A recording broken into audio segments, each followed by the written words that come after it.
우리 시장이 반등한 지 하루 만에 다시 등을 돌렸습니다. 지난주 금요일 뉴욕 3대 지수가 일제히 빨간불을 켜면서 우리 시장도 오늘 상승 출발하긴 했지만요. 외국인과 기관의 동반 매도를 보이면서 이내 하락 전환했습니다. 특히 외국인들이 IT 업종들의 매도세가 짙게 나왔는데요. 삼성전자도 8만 원을 다시 이탈하면서 장을 마쳤습니다. 하지만 장 마감을 앞두고 기관의 매도가 줄면서 하락폭을 조금은 줄이긴 했습니다. 오늘 코스피 0.6% 밀리면서 3,134.52포인트의 거래를 마쳤고요.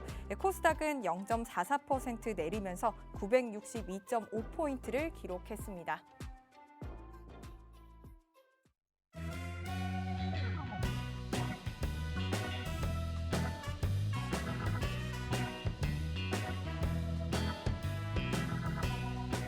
시청자 여러분 안녕하세요. 반갑습니다. 만나면 붉어지는 홍당무 시즌2 새롭게 진행을 맡은 김효미입니다. 제가 홍당무 팬으로서 이렇게 또 진행을 맡게 되어서 굉장히 영광으로 생각합니다. 홍당무를 통해서 저의 포트폴리오가 빨갛게 붉었던 만큼 여러분들의 계좌 또한 더욱더 붉어질 수 있도록 매일 밤 9시 저희와 함께 해주시기 바라겠습니다.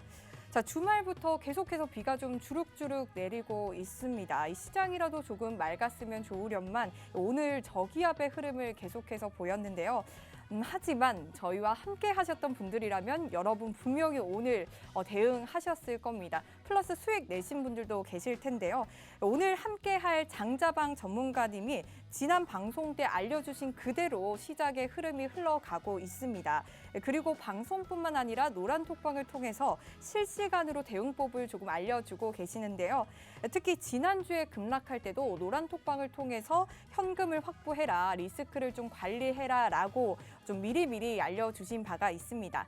자, 이런 힘든 시장에서 나 홀로 대응하기 어렵다, 힘들다 하시는 분들은 오늘 장자방 선생님의 강의 함께 해주시고요. 실시간으로 대응하는 전략들 노란톡방 들어오셔서 꼭 챙겨가시기 바라겠습니다.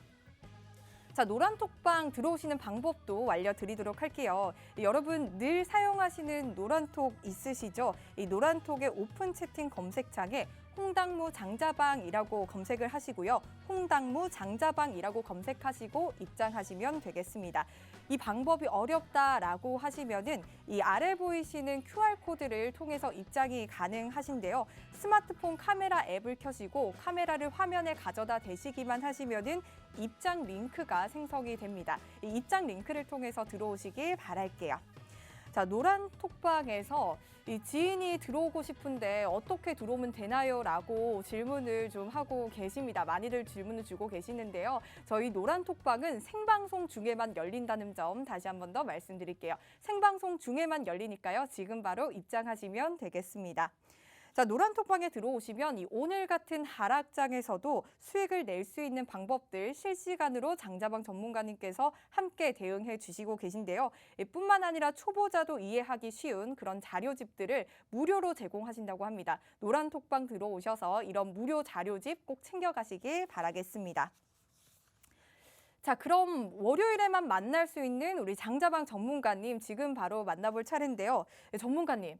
오늘 점심쯤에 시장이 저점이었잖아요. 그때 코덱스 레버리지 그리고 ETF 매수 타이밍 굉장히 잘 잡아주셨는데 어떻게 이렇게 타이밍을 좀 정확하게 잡을 수 있을까요?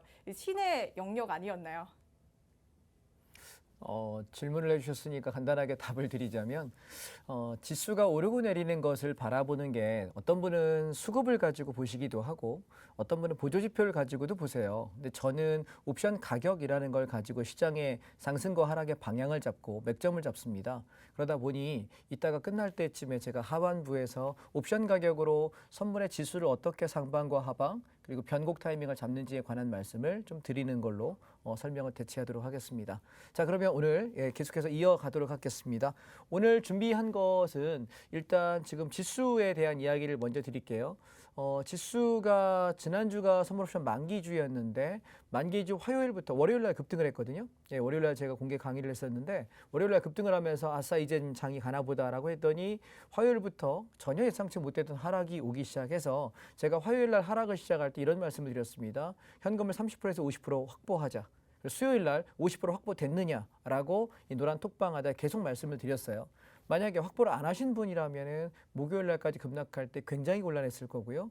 그리고 금요일 날에 지수가 선물 415를 찍을 때 415부터 매수해가지고 끌고 온다라고 말씀드렸는데 오늘 422.50까지 7.5포인트 정도를 1박 2일 만에 수익을 내고 나오게 됩니다.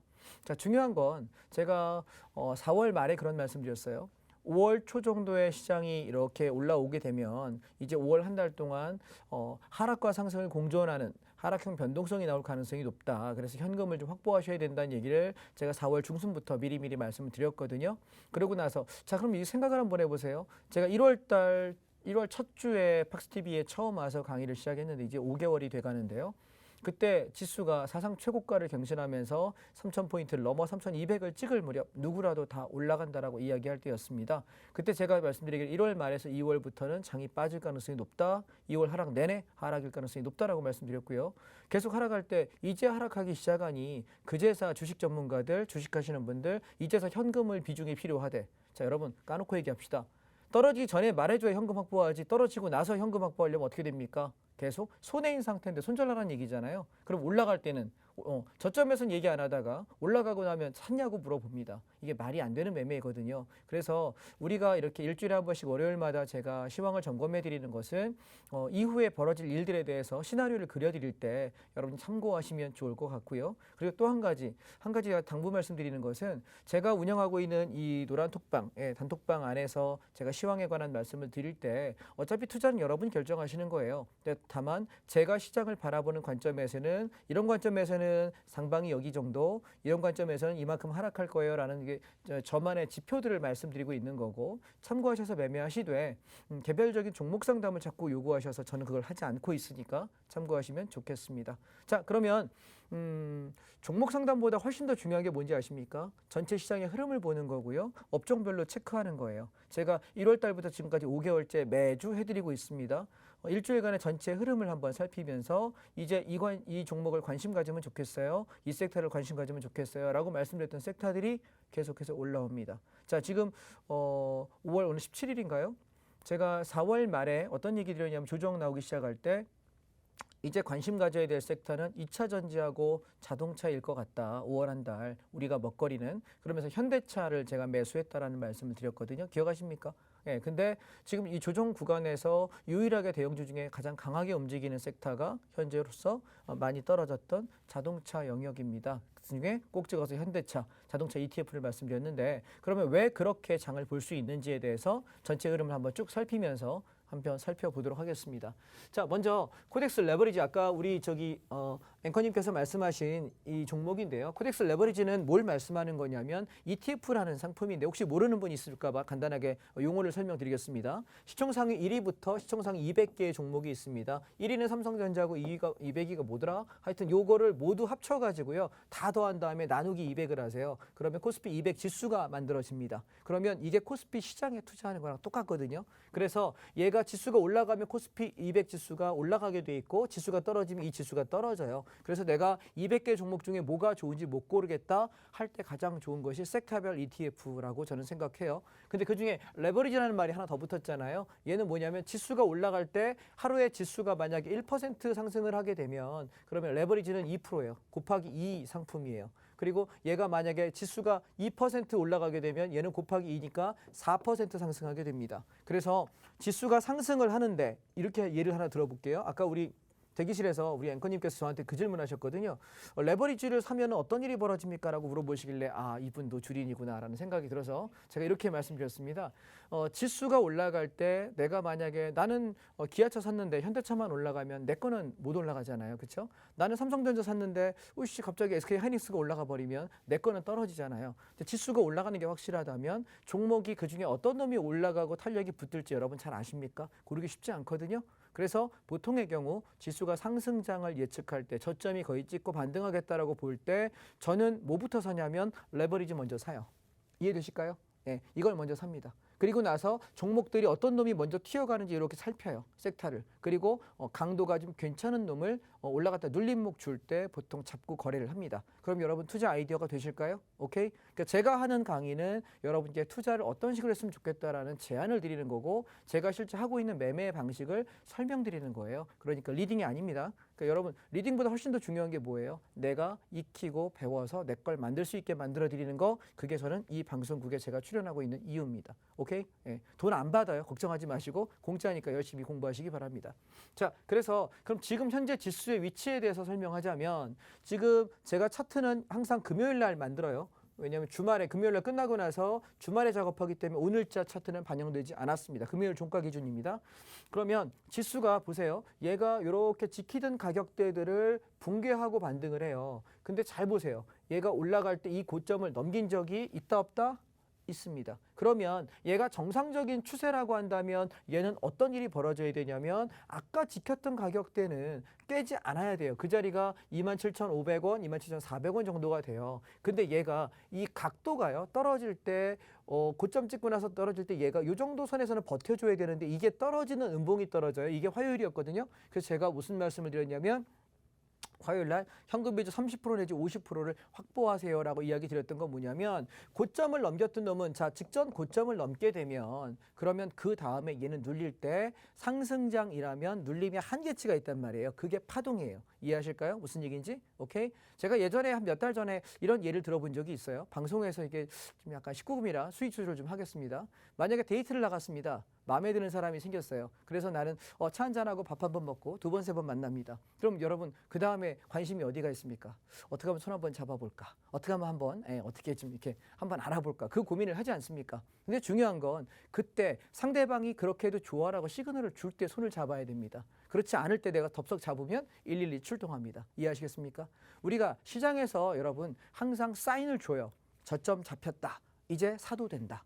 여기 무너지면 나 여기까지 뺄 거야 라는 시그널을 주는데 그걸 모르는 사람은 눈치 없는 사람이 되는 거죠. 이해하시겠습니까? 그래서 차트를 보실 때 항상 중요한 건 우리가 직전 최고점을 돌파했다가 내려올 때는 이 돌파점을 깨지 않았을 때만 강세장이라는 거 여러분 차트에서 하나만 기억하십시다. 오케이? 제가 이날 하락이라고 판단했던 거는 이 고점을 돌파했던 놈이 무너지기 시작하면서부터 장 하락으로 보세요 라고 말씀드린 건데 이 하락폭이 지켜야 될 가격에서 다시 붕괴했기 때문에 현금 비중 30% 내지 50% 말씀을 드렸고요. 그리고 나서 이틀간 시장은 엄청나게 하락을 합니다.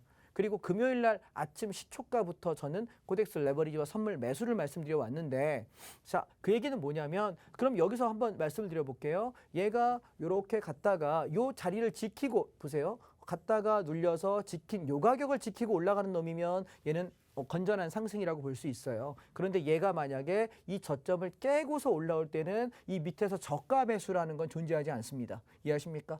그러면 얘는 어떻게 돼요? 이 저가를 다시 회복했을 때 저는 여기서 매수 들어가서 이만큼의 폭을 드시는 거죠.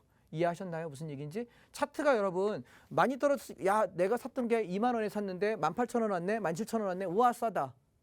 뭘 기준으로 싼 거예요?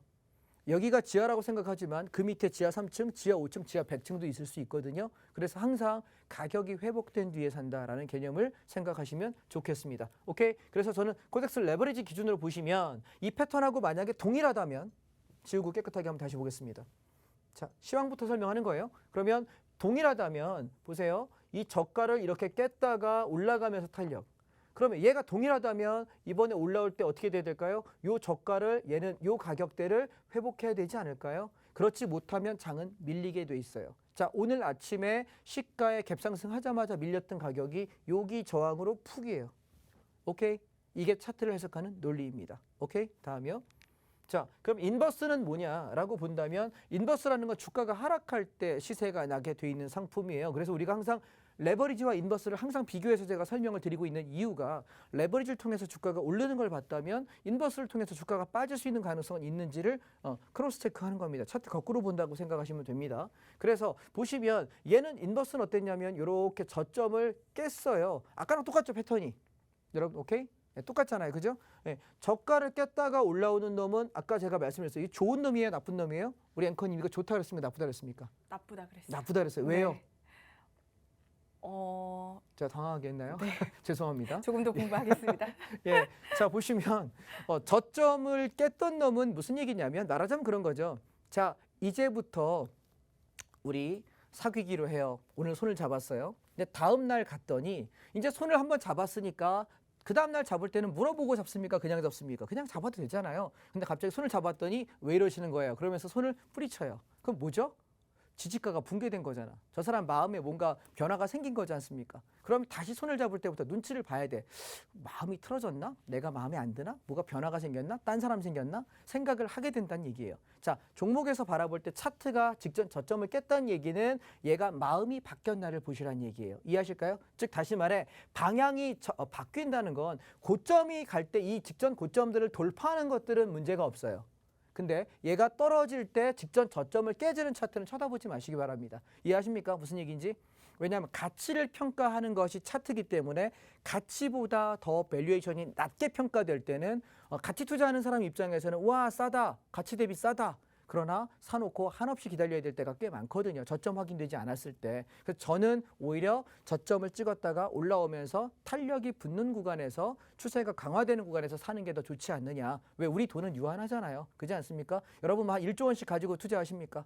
한 100조 원 정도 가지고 움직이나요? 여기 한 몇억 받고 저기 몇십억 받고 저기 몇백억 받아도 상관없나요? 아니지 않습니까? 우리 계좌에 있는 자금은 제한적이에요. 뭐 좀 많고 적고의 차이는 있겠습니다만 그래서 항상 우리는 뭐 한다? 저는 탄력이 좀 괜찮을 때 그리고 가격이 회복해서 좀 시세를 줄 수 있는 자리에서 들어가고자 애쓰고 있습니다. 자, 그래서 인버스 차트를 보시게 되면 얘가 반등 나올 때 그러면 보세요. 이 고점을 넘었잖아요. 그러면 인버스는 언제 쳐다보지 않나요? 라고 물으면 넘고 나서 요 놈을 깨게 되면 안 보는 게 맞는 거겠죠. 그렇죠? 예, 참고하시면 되겠습니다. 그래서 지수를 놓고 만약에 바라본다면 코스닥 150이라는 게 있는데 얘는 뭐냐면 코스피 대형주 말고 코스닥이라고 하는 중소형주 있잖아요. 걔에 대한 건데 얘는 보세요. 아까보다 차트가 조금 더 예뻐요. 잘 보세요. 직전 저점보다는 저점이 살짝 저점을 높여놓은 상태고 양봉이 서요. 그렇다면 지수가 만약에 치고 올라간다고 하면 이런 차트일 때는 어떤 놈이 좀 먼저 갈 것 같으세요? 대형주일까요? 아니면 중소형주일까요? 중소형주가 조금 더 먼저 가지 않을까라고 속도를 좀 볼 수 있는 지표가 될 것 같습니다. 참고하시고요. 그래서 여기 보시면 코스닥 150 인버스에서도 장이 이렇게 얘는 보세요. 고점을 넘기지 못하고 음봉이 떨어져요. 그럼 얘는 힘이 다했다는 거죠. 그러면 만약에 시장이 먼저 반등을 한다고 할 때 이런 차트가 여러분 코스닥 150하고 코덱스 레버리지하고 두 개가 이렇게 같이 차트를 놓고 비교하게 될 때 장이 어디가 센가를 보시라는 얘기예요. 대형주 시장이 코덱스 레버리지가 좀 더 강하냐 아니면 코스닥 150 레버리지가 좀 더 강하냐. 그럼 보고 좀 더 강한 쪽에서 내가 종목을 먼저 찾아야 얘가 먼저 탄력적으로 가지 않을까요? 오케이? 상식적으로 한번 생각해 보시면 투자의 아이디어가 되시면 좋을 것 같습니다. 자, 그러면 그동안 우리가 주도주였던 종목들을 한번 빠르게 스캔하겠습니다.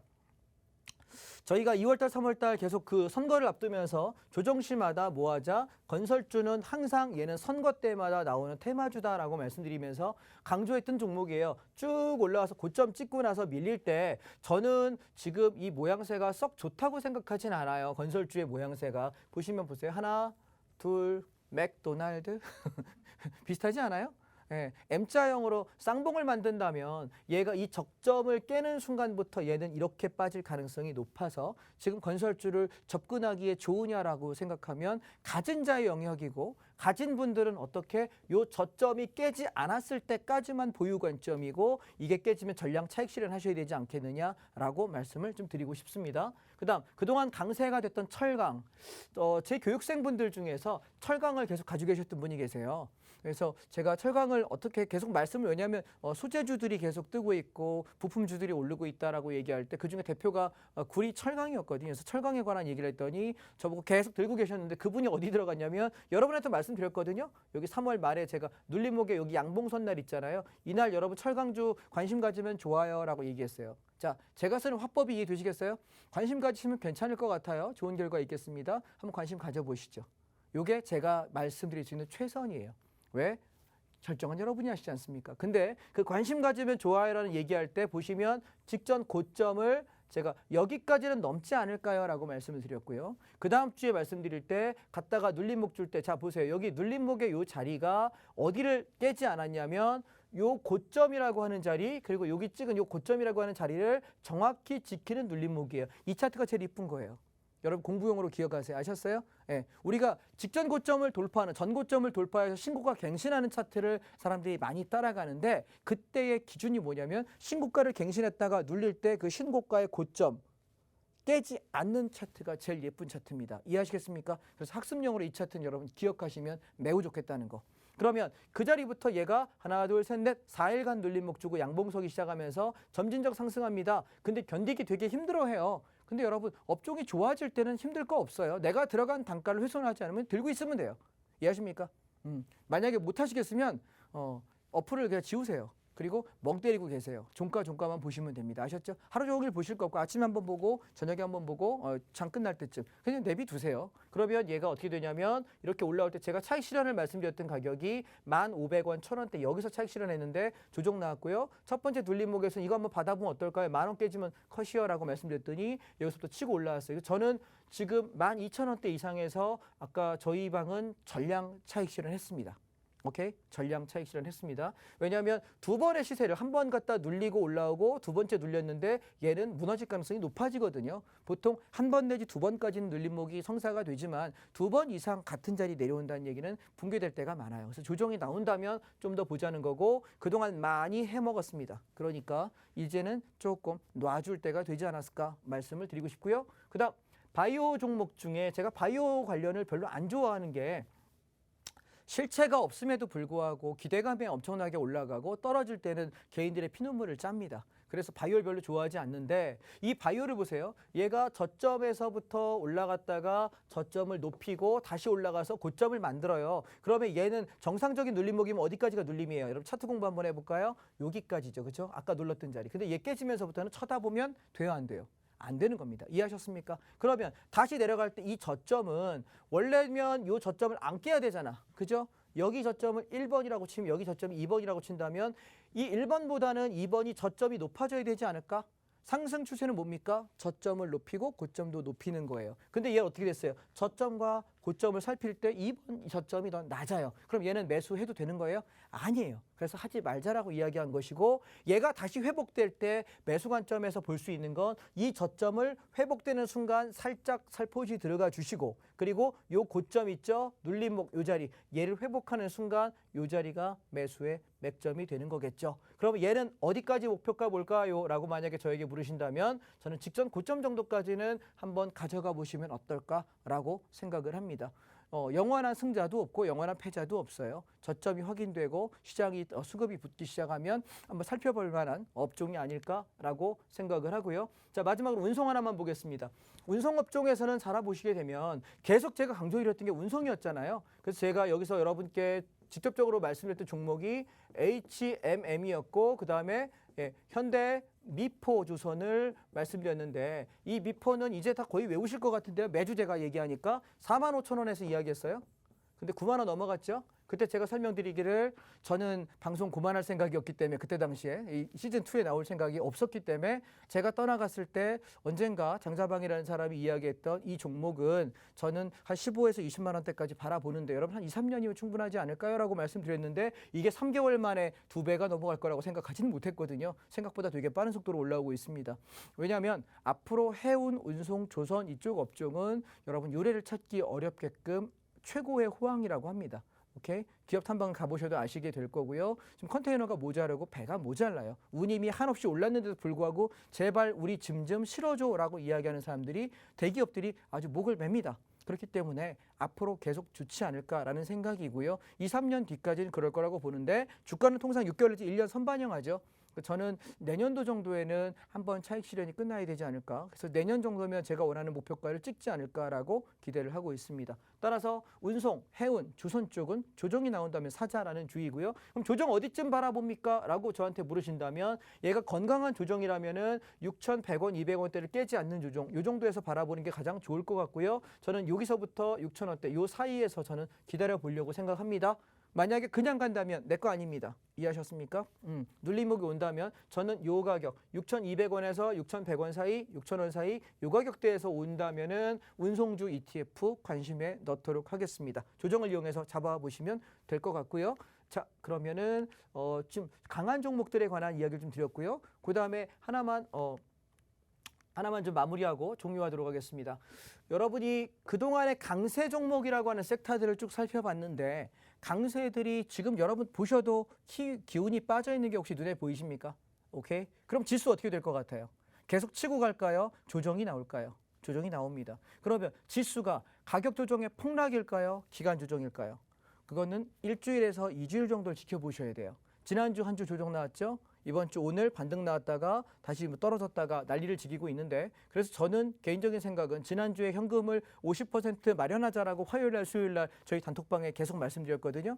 여러분 지수가 빠질 때 리스크 관리하라고 현금 만들라고 잽싸게 이야기해 주는데 보신 적 있습니까? 없을 거예요. 그리고 금요일 날하고 오늘 저점에서 매수 잡아가지고 끌고 올라가서 청산하는 시점까지 저희 노란 톡방 안에다가 제공을 하고 있습니다. 왜냐하면 개인 투자자들 그거 잘 못 잡습니다. 어디쯤에서 사야 되는지, 언제쯤 빠져나와야 되는지, 현금이 얼마나 있어야 되는지, 지금 추격을 해도 되는지, 아니면 저점에 눌림에 매집을 해도 되는지 잘 못 잡거든요. 그래서 제가 그걸 좀 도움이 될 수 있도록 해드리려고 합니다. 그래서 노란 톡방 안에 들어오시면 좋을 것 같고요. 이 톡을 통해서 오늘 다시 한번 말씀드리면 제가 지금 강의하고 있는 자료들 있잖아요. 방송에서 하고 있는 게 여러분 잘 안 보이세요, 화면에. 그렇죠? 가격도 잘 안 보이시고. 그래서 오늘 톡방 안에 들어오시게 되면 방송 끝나자마자 이 자료 여러분께 무료로 다 배포하고 있습니다. 매주 그렇게 해드리고 있고요. 그리고 매일 아침에 오늘 시장은 상방으로 보자, 하방으로 보자, 장 전에 시황을 올려드리겠고 장이 출발하면 어서부터 어디까지 상방, 어디서부터 어디까지 하방, 기준점 다 제공하고 있습니다. 아마 한 일주일에서 2주일 정도만 들어오셔가지고 이렇게 눈여겨보시면 아, 이 소리가 이 소리구나 라는 걸 충분하게 이해하실 수 있을 것 같고 또한 톡으로 전달되지 않는 것은 제가 온라인 강의를 하고 있거든요. 그래서 강의를 해서 녹화해 놓은 것이 있어서 여러분 들어오시게 되면은 제가 다음 주 중에 온라인 녹화 강의를 통해서 여러분 선물의 개념 그리고 지수에 대한 판단들 그다음에 어떤 식으로 매매하는지에 대해서 설명드릴 수 있는 시간을 한번 잡도록 하겠습니다. 오케이, 여기까지 하겠습니다. 네, 레버리지, 인버스, 섹터별 ETF까지 여러 가지 시장 흐름들을 좀 쉽게 알려주셨는데요. 사실 아까 대기실에서 제가 전문가님께 이런저런 질문을 드린 게 있습니다. 전문가님께서 아주 명쾌하게 설명을 잘 해주셨거든요. 그래서 노란 톡방에서 충분히 이러한 소통들 가능하니까요. 여러분 어서 들어오시기 바라고요. 그리고 이렇게 오늘 같은 하락장에서도 지난 방송 때 장자방 전문가님께서 관심 가지면 좋아라고 말씀하셨던 종목들이 오늘 다 올랐습니다. 오늘 한진칼 특히 10% 넘게 올랐고요. 현대 미포조선도 오늘만 해도 2% 넘게 강한 좀 빨간불을 켜줬습니다. 성견지명이 너무 좋으신 것 같은데요. 이런 장자방 전문가님과 매일매일 함께 하고 싶으시죠? 그렇다면 방송뿐만 아니라 매일 실시간으로도 함께 하실 수 있는 방법 알려드리도록 할게요. 여러분 노란톡 켜셔서요. 오픈 채팅방 검색창에 홍당무 장자방이라고 검색을 하시고요. 입장하시면 됩니다. 그래서 이 방법이 어렵다 하시는 분들은 QR코드로 통해서 입장이 가능하신데요. 스마트폰에 카메라 어플을 켜셔서 이 QR코드에 가져다 대시기만 하시면은 입장 링크가 생성이 될 겁니다. 그러면 입장 링크 클릭하셔서 바로 들어오시면 되겠습니다. 자, 이렇게 장자방 전문가님의 첫 번째 강의 들어봤고요. 두 번째 강의도 바로 이어서 시작해 보도록 하겠습니다. 예, 앞에서는 제가 업종 차트에 관한 이야기를 하면서 그동안에 셌던 놈, 강한 놈에 관한 이야기를 했습니다. 근데 아까 제가 서두에 뭐라고 말씀드렸나요? 적자가 서자되고 서자가 적자되는 세상이 이 주식시장입니다. 그러면 그동안에 우리가 적자였던 게 기존의 주도주의입니다. 근데 지금 이 뒤에 보이는 것이 서자. 조금 약간 처지는 종목이었는데 이제 이 서자들이 적자를 넘보고 있습니다. 우리 한번 살펴보도록 하겠습니다. 자, 여행 레저인데요. 제가 1월부터 계속 말씀드렸을 때 이 여행 레저는 언제 오른다고 제가 말씀드렸나요? 지수가 상승할 때는 여행 레저 올라가지 않습니다. 지수가 조정기에 접어들 때쯤, 주도주가 상승의 힘이 떨어질 때쯤 보통 이 겉절이 종목이라고 얘기하죠. 쩌리들은 올라가게 됩니다. 그래서 주도주가 올라가는 강세장이냐 아니면 지금 조정 변동을 할 수 있는 위치냐를 판단하시면 내가 어느 섹터를 봐야 될지 여러분 투자 아이디어가 되시지 않을까 싶습니다. 자, 그래서 얘가 조정이 나올 때 우리 여기서 사가지고 이렇게 올라오면서 여행주 팔아먹을 때 이 고점은 못 팔았고 여기서 팔았거든요. 그리고 나서 내려올 때 쳐다보지 마라 했어요. 그 다음에 어디서 쳐다보자?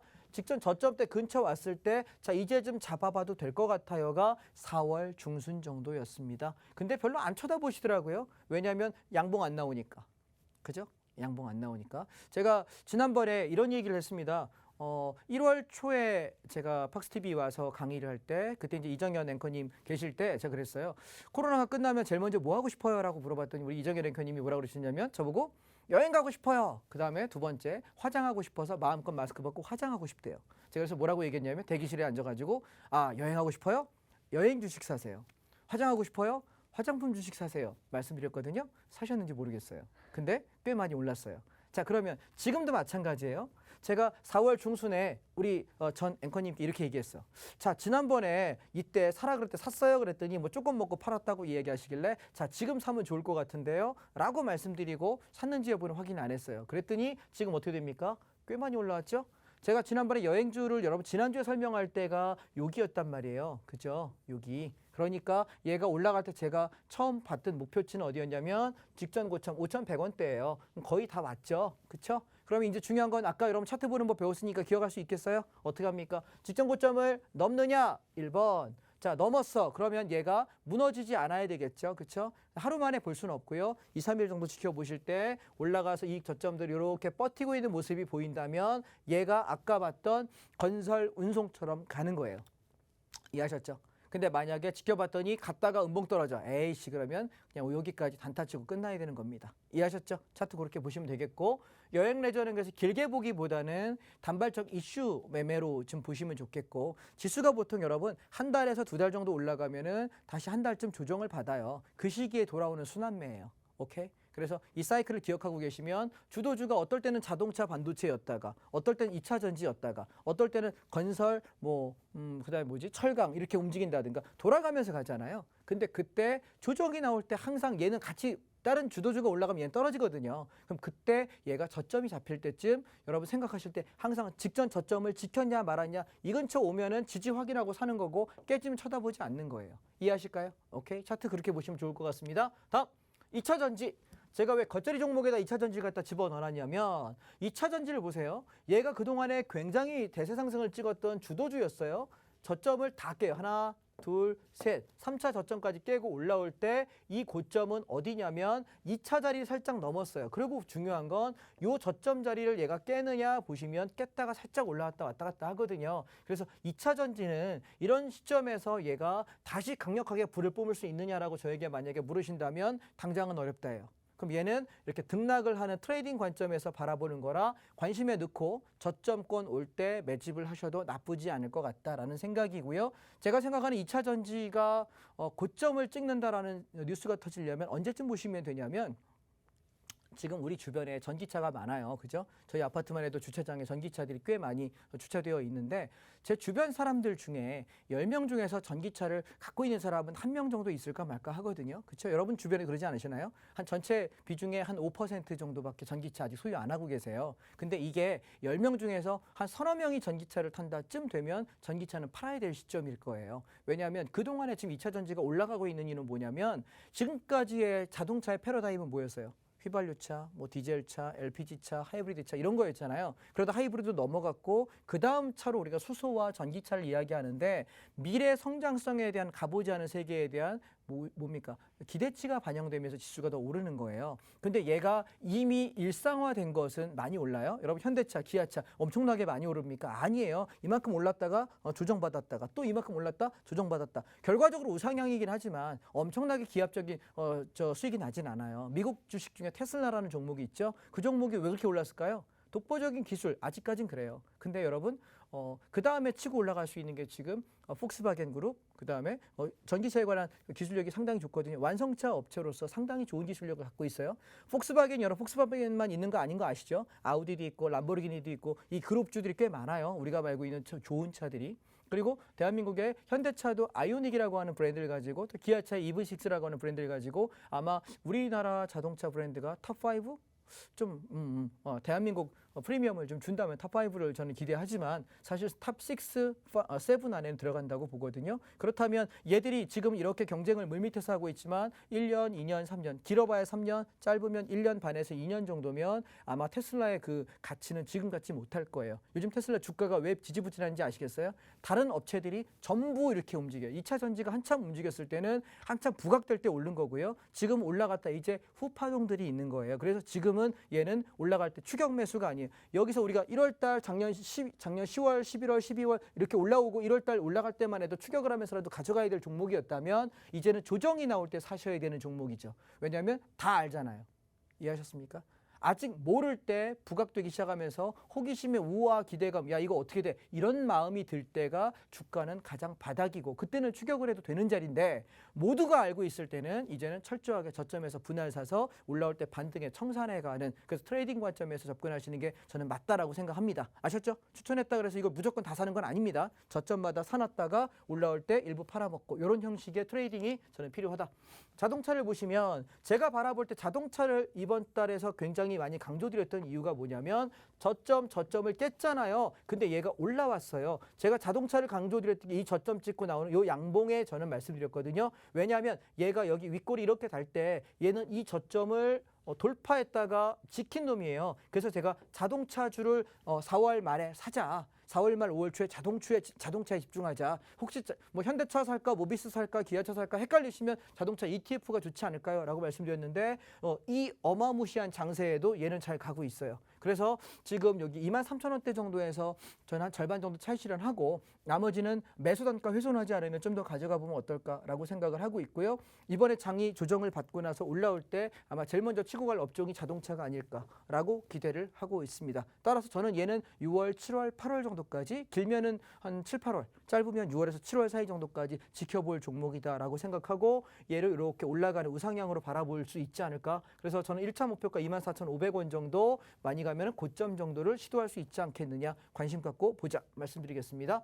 자, 반도체 보시면 제일 슬프죠. 오늘 제가 여기 방송국 오면서 기사를 봤더니 대기실에서 봤더니 그런 기사가 있더라고요. 차량용 반도체 모자르다는 얘기 제가 계속 말씀드렸잖아요. 그죠? 반도체 왜 떨어져요? 왜 떨어져요? 저한테 계속 질문하시길래 제가 안 떨어뜨렸거든요. 그죠? 반도체는. 근데 반도체가 떨어질 수 있는 건 차량용 반도체가 모자라요. 반도체 그러면 만들면 되잖아요. 물어보시는 분이 계세요. 반도체는 여러분이 호떡이 아니에요. 바로 이렇게 만들 수 있는 게 아니라 내년도의 생산 물량을 미리 다 예측을 해서 그만큼의 주문을 받아놓고 그 설비부터 이런 공정 과정들을 되게 시간이 많이 걸린답니다. 그래서 얘는 내년도 거를 미리 받아놨기 때문에 추가 생산을 하기가 어려워요. 하려면 공장을 져야 돼. 공장 여러분 하루아침에 뚝딱 합니까? 못 짓지 않습니까? 그죠? 공장을 설비를 만들어 놓고 거기에다가 내가 준비라는 과정이 필요하기 때문에 불가피하게 여름까지는 반도체와 자동차가 좀 고생을 할 거라는 생각이고요. 하반기쯤 되게 되면 내년도에 생산 공정이 늘 거를 예측하면서 아마 하반기에 치고 갈 가능성이 높다. 삼성전자 어떻게 합니까? 라고 만약에 저에게 물어보신다면 반도체나 자동차 쪽은 여름 안쪽은 조금 고생을 하시고 올 연말부터 내년 초까지 얘가 치고 올라가면 저는 거기가 이번 시장의 꼭지 아닐까라고 말씀을 감히 드리는 바입니다. 자, 삼성전자 아까 말씀드렸다시피 얘 저점 찍고 나서 주저앉았다가 올라왔다 이걸 반복하고 있는데 지금은 아직까지 얘는 트레이딩 관점에서 저점 오면 사고 올라올 때 팔아먹는 트레이딩 관점 접근하셔야 될 것 같고요. 게임주 저는 보시면 저점대를 지키고 이렇게 올라와요. 그래서 반등력은 괜찮을 것 같은데 지수가 조정을 한다면 얘가 한번 치고 갈 수 있는 에너지는 있어 보입니다만 관심 갖고 보시다가 얘가 요 저점을 깨지 않는다면은 한번 관심을 가져보실 만합니다. 다만 비중은 낮게 보십시오. 게임이나 여러분 바이오 쪽은 비중 10% 넘어가는 거 아니에요. 촌스러운 거예요. 하지 마세요. 예, 보시면 되겠고 에너지화학도 마찬가지. 지금 가다가 조정받고 있는데 저점 깼잖아요. 그럼 얘 어디까지요? 요 라인에서 요 라인 정도까지는 조정 나올 수 있다라는 걸 생각하시면 좋겠습니다. 자, 오늘 주도주 섹터는 여기까지 정리하도록 하겠습니다.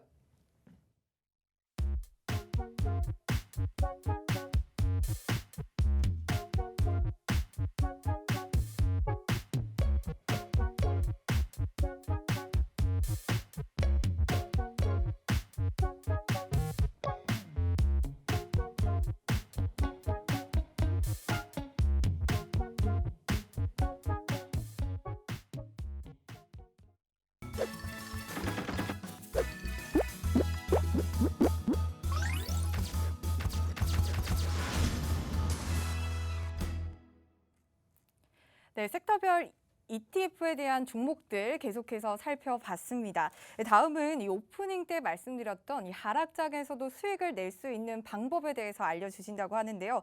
두 눈 크게 뜨고 집중해 보시기 바라겠습니다. 전문가님, 이 하락장에서도 수익을 내는 방법 한번 알려주시겠어요? 예, 하락장에 수익을 낼 수 있는 방법은 두 가지가 있습니다. 종목 주식을 하시는 분은 아까 말씀드린 인버스라고 하는 ETF, 주가가 하락할 때 수익이 나게끔 설계가 되어 있는 상품을 사시는 방법이 하나가 있고, 그다음에 선물 거래를 하는 방법이 있습니다. 그래서 지금 제가 지난주에도 선물 강의 시간을 꽤 많이 확보를 못했었는데 오늘도 좀 그러네요. 종목 얘기를 좀 많이 하다 보니까. 그래서 오늘 간단하게 좀 설명을 드리겠습니다. 선물이라고 하는 건 제가 만든 단톡방에 들어오시게 되면 아침마다 기준점을 제공해요.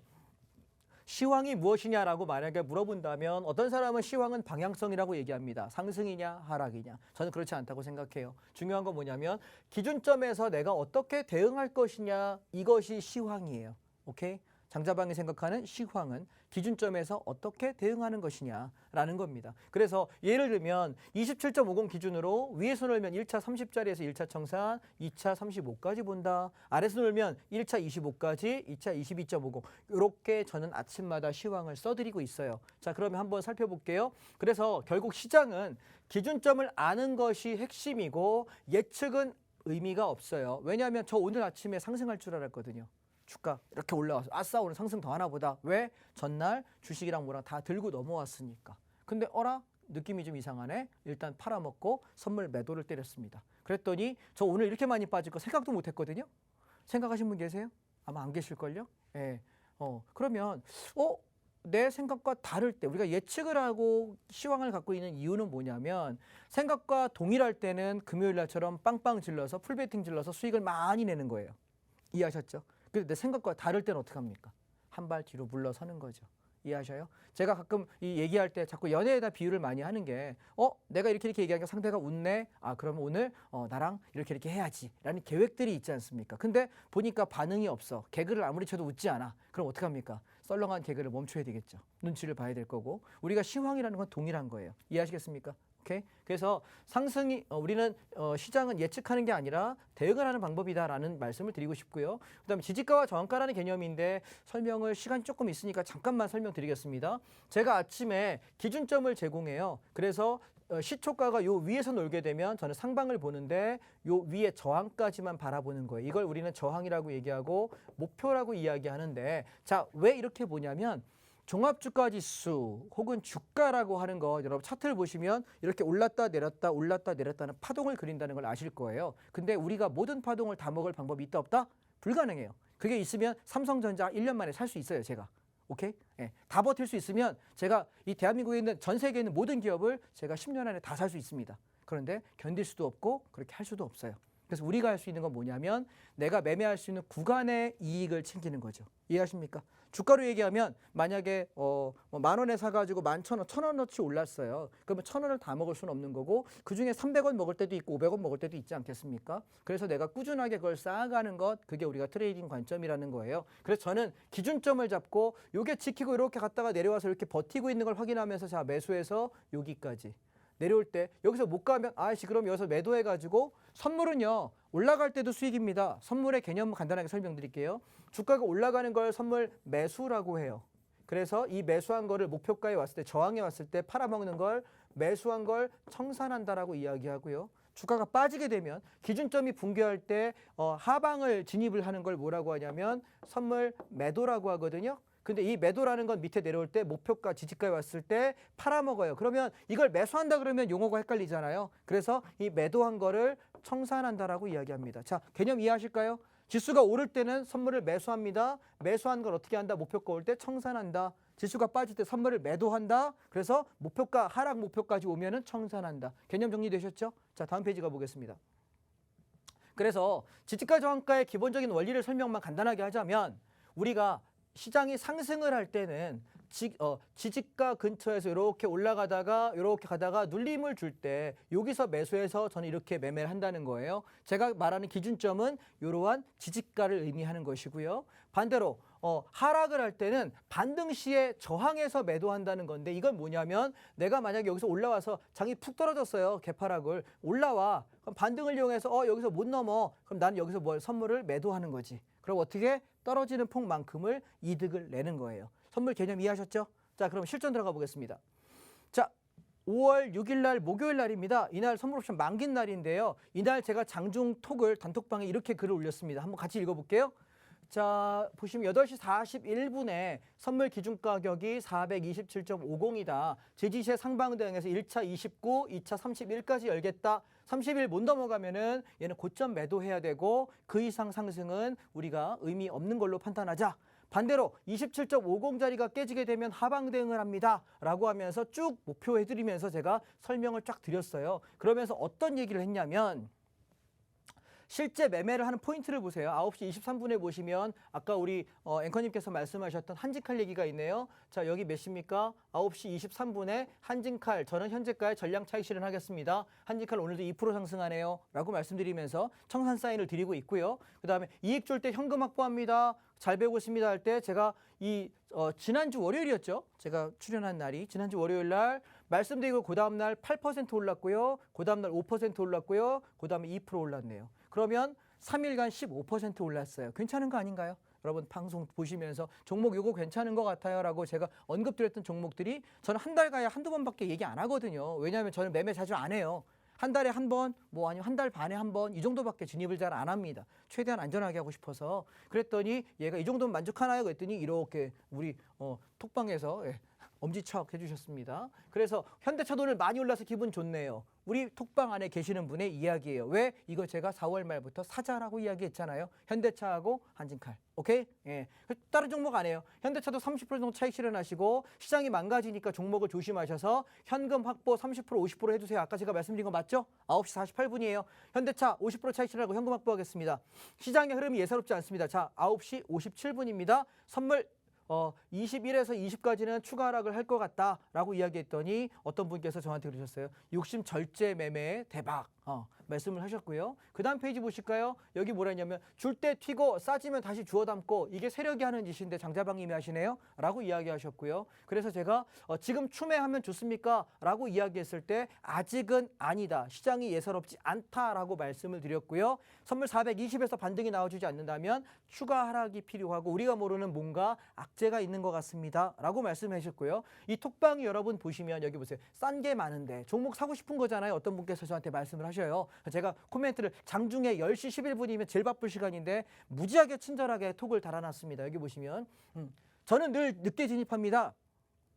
지지력 확인 후에 매수하고 눌림 확인하고 저는 싸다고 분할 매수 시작하지 않습니다. 자리 확인하고 들어갑니다. 아까 여러분 강의 때 설명한 거 다 설명드렸고요. 자세한 설명 감사합니다. 보석이라고 와닿네요. 쫄보 매매하는 거 왜 그런지 알겠다라고 말씀을 드렸고요. 마지막 페이지도 보시게 되면 여기 보세요. 덕분에 오늘 장 판단 매수매도 매우 도움이 됐습니다. 여기 장자방님처럼 보수적인 접근을 통해서 일확천금은 아니더라도 잃지 않는 매매가 중요하지 않을까요? 라고 말씀들을 하시네요. 자, 그러면 여러분 제가 선물 간단하게만 정리하겠습니다. 이날 우리가 매매했던 게 뭐냐면 아침에 여기서 이렇게 떨어질 때 여기서 선물 매도를 했어요. 그랬더니 이만큼 빠져서 이만큼의 차익을 냅니다. 그리고 나서 반등을 할 때 요 매수를 이렇게 챙겨서 요만큼의 이익을 냈습니다. 자, 그 다음에 관망을 했어요. 왜냐하면 장이 전 여기서 올라가 주길 바랬는데 떨어지니까 들어갈 자리가 마땅치 않더라고요. 여러분 아까 차트 봤던 거 기억 하나 하실까요? 직전 저점이 깨지면 추가 하락한다. 기억나십니까? 오늘 아침에 설명했던 거. 이게 선물 차트에서 보는 논리예요. 그래서 여기 뭐 했습니까? 여기서 선물 매도해가지고요. 내려가는 거 챙겼습니다. 이해하셨나요? 그리고 다시 밑에서 저점 찍으면서 요 자리 419에 따라 붙어가지고 21, 22에 청산하고 매매 끝. 이게 제가 선물 매매를 했던 패턴이에요. 그래서 저는 어떻게 매매하냐라고 물으신다면 콜옵션 가격이 무너질 때 저는 장이 빠지는 걸 알 수 있었던 거고 콜 가격에서 반등 나올 때 지지가 올 수 있는 게 아는 거고요. 풋옵션이 올라갈 때 저항 맞으니까 선물 반등 나오는 거 알 수 있는 거고 반대로 지수가 여기가 깨지면서부터는 장이 빠질 수밖에 없잖아요. 그러니까 이 고점을 직전 고점을 풋옵션 돌파될 때 따라붙어서 추가 하락을 챙겼던 거예요. 이해하실까요? 예, 시간이 없으니까 간단하게만 정리하겠습니다. 선물은요, 여러분, 옵션 가격과 패턴을 가지고 설명하는 거고, 제가 여러분 주도주 차트 설명할 때 계속 뭐 했습니까? 차트가 저점 있게 지면 무너진다 얘기했잖아요. 근데 그 차트가 여러분 지금 보시면 이거예요, 이거. 왜 선물하는 사람이 훨씬 더 잘할 수 있는지 아시겠죠? 여러분, 선물을 배우시면 매우 도움이 되지 않을까 싶습니다. 다음 주에는 선물 얘기 좀 더 하도록 하겠습니다. 생방송이니까 여기까지 마무리하죠. 감사합니다. 네, 여러분 보셨죠? 장자방 전문가님이 노란 톡방을 통해서 아주 원활하게 소통을 하고 있으니까요. 여러분 아직 시간 조금 남았습니다. 빨리 들어오셔서 장자방 전문가님과 실시간으로 들어오시면 되겠습니다. 네, 저희가 준비한 소식은 여기까지고요. 내일 또 이 시간에 뵙도록 하겠습니다. 편안한 밤 보내시고요. 시청해주신 여러분 고맙습니다.